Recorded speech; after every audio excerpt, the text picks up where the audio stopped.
ಸ್ನೇಹಿತರೆ, ಎಲ್ಲರಿಗೂ ನಮಸ್ಕಾರ. ಒಡವೆ ಕೊಳ್ಳುವವರಿಗೆ ಮತ್ತು ಮದುವೆ ಸಮಾರಂಭಕ್ಕೆ ಚಿನ್ನ ಖರೀದಿ ಮಾಡುವವರಿಗೆ ಚಿನ್ನದ ಮಾರುಕಟ್ಟೆ ಮತ್ತೊಂದು ಶಾಕ್ ನೀಡಿದೆ ಅಂತಲೇ ಹೇಳ್ಬೋದು.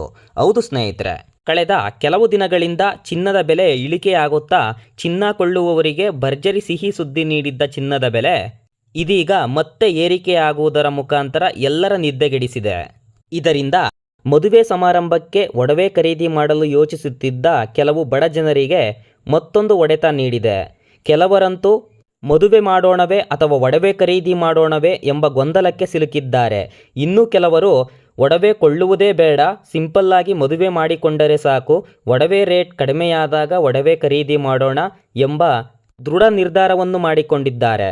ಚಿನ್ನದ ಬೆಲೆ ಏರಿಕೆಗೆ ಮುಖ್ಯ ಕಾರಣಗಳೇನು ಎಂಬುದನ್ನು ನೋಡುವುದಾದರೆ ಸ್ನೇಹಿತರೆ, ಇತ್ತೀಚೆಗೆ ಚಿನ್ನದ ಬೆಲೆ ಇಳಿಕೆಯಾಗಲು ಪ್ರಮುಖ ಕಾರಣ ಪಕ್ಕದ ದೇಶದಲ್ಲಿ ಅಂದರೆ ಇರಾನ್ ಇರಾಕ್ ನಡುವೆ ನಡೆಯುತ್ತಿರುವ ಯುದ್ಧದಿಂದಾಗಿ ಚಿನ್ನದ ಬೆಲೆಯಲ್ಲಿ ಗಣನೀಯ ಇಳಿಕೆಯಾಗಿತ್ತು.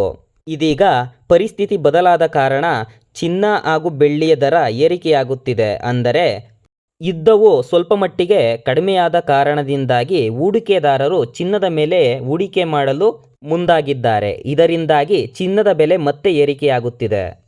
ಹಾಗಾದರೆ ಇವತ್ತಿನ ಚಿನ್ನ ಹಾಗೂ ಬೆಳ್ಳಿಯ ದರ ಏನಿದೆ ಎಂಬುದನ್ನು ನೋಡುವುದಾದರೆ ಪ್ರತಿ 10 ಗ್ರಾಂ 24 ಕ್ಯಾರೆಟ್ ಚಿನ್ನಕ್ಕೆ 1,44,710 ರೂಪಾಯಿ ಇದೆ. ನಿನ್ನೆ 1,44,550 ರೂಪಾಯಿ ಇತ್ತು. ನಿನ್ನೆಗೂ ಇವತ್ತಿಗೂ 160 ರೂಪಾಯಿ ಜಾಸ್ತಿ ಆಗಿದೆ ಅಂತಲೇ ಹೇಳ್ಬೋದು.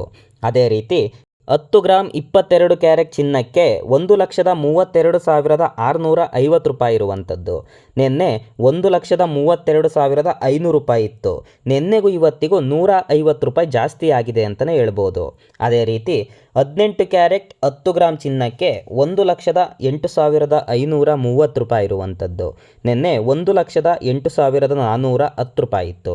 ನಿನ್ನೆಗೂ ಇವತ್ತಿಗೂ 120 ರೂಪಾಯಿ ಜಾಸ್ತಿ ಆಗಿದೆ ಅಂತಲೇ ಹೇಳ್ಬೋದು. ಅದೇ ರೀತಿ ಬೆಳ್ಳಿಯ ಬೆಲೆ ನೋಡೋದಾದರೆ ಪ್ರತಿ 10 ಗ್ರಾಂ ಬೆಳ್ಳಿಗೆ 2,400 ರೂಪಾಯಿ ಇರುವಂಥದ್ದು. ನಿನ್ನೆ 2,501 ರೂಪಾಯಿ ಇತ್ತು. ನಿನ್ನೆಗೂ ಇವತ್ತಿಗೂ ಕಂಪೇರ್ ಮಾಡಿದ್ರೆ 101 ರೂಪಾಯಿ ಕಮ್ಮಿ ಆಗಿರುವಂಥದ್ದು. ಇದಿಷ್ಟು ಇವತ್ತಿನ ಬೆಂಗಳೂರು ಮಾರುಕಟ್ಟೆಯ ಚಿನ್ನ ಹಾಗೂ ಬೆಳ್ಳಿಯ ದರವಾಗಿರುತ್ತದೆ. ಈ ದರವು ಯಾವುದೇ ಮೇಕಿಂಗ್ ಚಾರ್ಜ್ ಹಾಗೂ GSTಗಳನ್ನು ಒಳಗೊಂಡಿರುವುದಿಲ್ಲ. ನೀವೇನಾದರೂ ಚಿನ್ನ ಖರೀದಿ ಮಾಡಲು ಯೋಚನೆ ಮಾಡ್ತಿದ್ರೆ ಈ ಚಿನ್ನದ ಏರಿಕೆಯು ತಾತ್ಕಾಲಿಕವಾಗಿದ್ದು ಇನ್ನೊಂದಷ್ಟು ದಿನಗಳ ಕಾಲ ಕಾದು ನಂತರ ಚಿನ್ನ ಖರೀದಿ ಮಾಡುವುದು ಉತ್ತಮ. ಧನ್ಯವಾದಗಳು.